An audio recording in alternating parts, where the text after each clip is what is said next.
அன்பு நேயர்களே வணக்கம். வருகின்ற திங்கட்கிழமை அனுமத் ஜெயந்தி. எல்லா அனுமார் கோயில்களிலும் அன்றைக்கு சிறப்பு வழிபாடு இருக்கும். இந்த கரிகாலத்திலேயே கண்கண்ட ஒரு தெய்வமாக கைமேல் பலன் தருகின்ற ஒரு மூர்த்தியாக விளங்கக்கூடியவர் ஆஞ்சநேய மூர்த்தி. ராமரா அனுமாரா அப்படின்ட்டு சொன்னால், இப்போ ராமர் கோயிலில் இருக்கிற அனுமாரை விட இந்த அனுமாரனுடைய நெஞ்சத்திலேயே குடிகொண்டிருக்கக்கூடிய ராம லக்ஷ்மணர்கள் இருக்கிறாங்க இல்லையா, அது ரொம்ப விசேஷமானது. இப்போ அனுமனை வணங்குகின்ற பொழுது ராம லக்ஷ்மணரைகளையும் சேர்த்து வணங்குற மாதிரி ஒரு அர்த்தம். காரணம் அதுக்குள்ளேயே இருக்கிறார். இந்த அனுமன் அஞ்சனை மைந்தன், வாயுதேவனுக்கு குமரன், அதனால் அவனுக்கு மாருதின்னுட்டு பேர். மாருதினா காற்றின் மைந்தன்னுட்டு பேர். மிகுந்த ஆற்றல் படைத்தவன். பொதுவாகவே ஆஞ்சநேயரை விட ஒரு மிகச்சிறந்த கல்விமான், ஒரு வித்தைக்கு தலைவனாக விளங்கக்கூடியவர் யாருமே இருக்க முடியாது. அதே போலவே ஆஞ்சநேயர் நன்றாக பாடக்கூடியவர், ஒரு சங்கீதத்துக்கு தலைவனாக விளங்கக்கூடியவர் என்று சொல்வார்கள். பொதுவாகவே நல்லா படிச்சிருந்தாங்க அப்படின்னு வச்சுக்கிங்க, அவங்கக்கிட்ட பார்த்தீங்கன்னா நல்ல கல்வி அறிவு இருக்கும், ஆனால் அடக்கம் இருக்காது, அமைதி இருக்காது. சில பேருக்கு நல்ல கல்வி அறிவு இருக்கும், ஆனால் ஆற்றல் இருக்காது, அதை சொல்லக்கூடிய ஆற்றல் இருக்காது. இவைகள் எல்லாமே யாராவது ஒருவரிடத்திலே பொருந்தி இருக்கிறது என்று சொன்னால் அவர்தான் அனுமன். இதை ரொம்ப அழகாக கம்பராமாயணத்தில் பார்க்கலாம். ஆற்றலும் நிறைவும் கல்வி அமைதியும் அறிவும் என்னும் வேற்றுமை இவனோடு இல்லை. ஆற்றல் இருக்கக்கூடிய இடத்திலே சில பேருக்கு பார்த்தீங்கன்னா வேகம் இருக்கும், விவேகம் இருக்காது. கல்வி இருக்கும், ஆனால் அது நிறைந்த கல்வியாக இருக்காது. நல்ல ஆவேசமான ஒரு செயல்பாடுகள் எல்லாம் இருக்கும், ஆனால் அமைதி இருக்காது. ஆனால் எல்லாம் பொருந்தி இருக்குது. வித்தையும் இருக்குது, வினயமும் இருக்குது. நீங்கள் ஆஞ்சநேயரை பார்த்தீங்கன்னா வாயை மூடிக்கிட்டு அவ்வளவு கேட்பார். அது மட்டும் கிடையாது, நீங்கள் யாராவது ஒருவர் ராமா என்று அழைத்தாலே அந்த இடத்துல ஆஞ்சநேயர் தோன்றுவாராம். அதனால தான் சொல்கிறார், இவன் 4 வேதங்களையும் படித்த பண்டிதனா, உலகத்தில் இவன் பெறாத கல்வியே இல்லை போல இருக்கு அப்படின்ட்டு ராமரே சொல்கிறார். அவர் பேசுனது 4 வார்த்தை தான். அந்த 4 வார்த்தையை வைத்துக்கொண்டு ராமரே சொல்லுகின்றார், இல்லாத உலகத்து எங்கும் இவன் இசைகள் கூற, இவனுடைய பெருமை கூற, கல்லாத கலையும் வேத கடலுமே என்னும் காட்சி சொல்லாலே தோற்றிற்றன்றோ யார் கொல் இச்சொல்லின் செல்வன் வில்லார் தோள் இளைய வீர.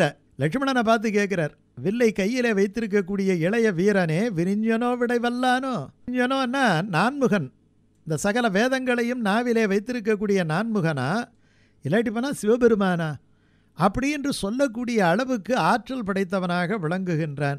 அவரை எப்படி அவரிடத்திலே கம்பன் அறிமுகப்படுத்துகின்றான் அப்படின்னு சொன்னால், யார் செய்ய முடியாத செயலோ அந்த செயலை செய்யக்கூடியவன்.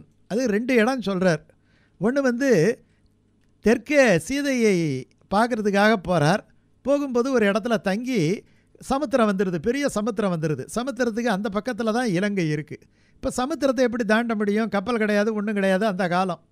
இப்போது இதை கடந்து அந்த பக்கம் போகணுமென்னா அங்கே உள்ளவங்கெல்லாம் பேசிக்கிறாங்க, இப்போ அங்கே தான் போகலாம், ஆனால் போகிறதுக்கு தான் அவனுக்கு பலம் இருக்கே தவிர திரும்ப வர்றதுக்கு பலம் கிடையாது. நான் பாதி தூரம் தான் போவேன், இவன் கால்வாசி தூரம் தான் போவான். அப்படியே பார்க்கும்போது அப்படியே வாயை மூடிக்கிட்டு ஒரு ஓரமாக உட்கார்ந்துருக்கிறாரு அனுமன்.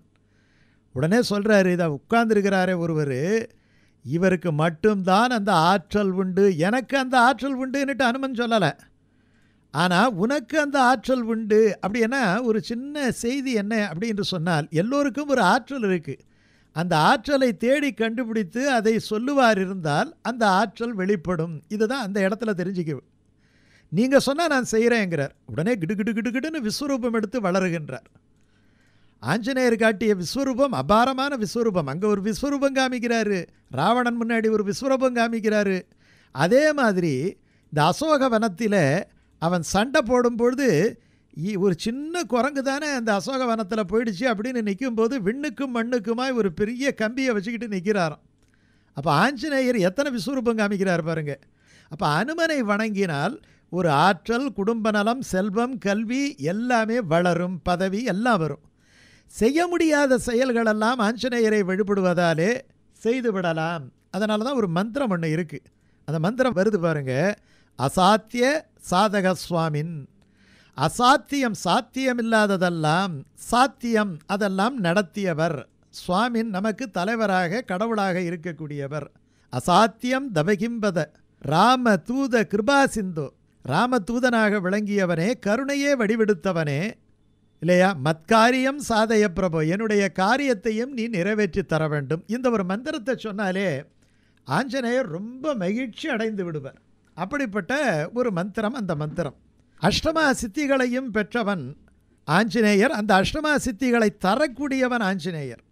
வித்தை, அடக்கம், ஆற்றல், ஞானம், பக்தி எல்லாம் உடையவர். அதனால் சிரஞ்சீவின்னுட்டு அவருக்கு பேர்.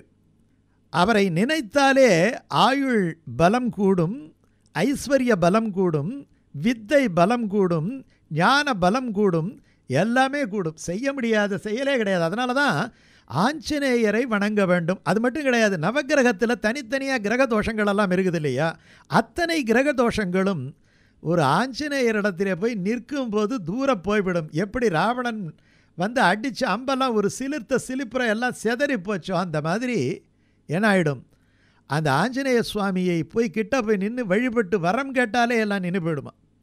அவருக்கு வெண்ணெய் சாற்றி வழிபடுவது என்பது ரொம்ப ரொம்ப சிறப்பு. வெண்ணெய் உருகும் முன்னே நம்முடைய காரியம் நடந்துடும். வெண்ணெய் உருகிறதுக்கு எவ்வளோ நேரம் ஆகும்? இந்த ஆஞ்சநேயர் மேலே சாத்திய வெண்ணெய் இருக்குது இல்லையா, அந்த சாத்திய வெண்ணெய் உருகுவதற்கு முன்னாலே நம்முடைய காரியத்தை அவர் ஜெயப்படுத்தி கொடுத்து விடுவார். அதனால தான் ஜெய ஆஞ்சநேயர் அப்படியெல்லாம் அவருக்கு பேர். ஜெய் ஆஞ்சநேயா அப்படின்ற ஒரு தரம் சொன்னாலேயே நமக்கு ஜெயம் வந்துவிடும். அப்படிப்பட்ட ஒரு அற்புதமான ஆஞ்சநேயருக்கு சுந்தரம் என்று பேர்.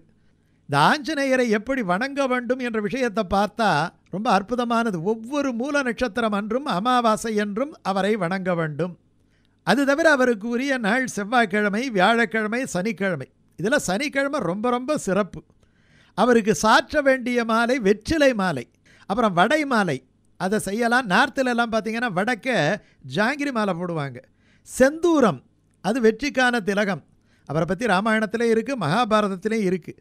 இப்படிப்பட்ட ஆஞ்சநேயரை வருகின்ற மூல நட்சத்திரமும் அமாவாசையும் சேர்ந்த அந்த திங்கட்கிழமை மார்கழி அமாவாசை, தனுர்மாத அமாவாசை என்று நாம் வழிபட்டால் நமக்கு சகல செல்வங்களும் கிடைக்கும், ஆற்றலும் கிடைக்கும்.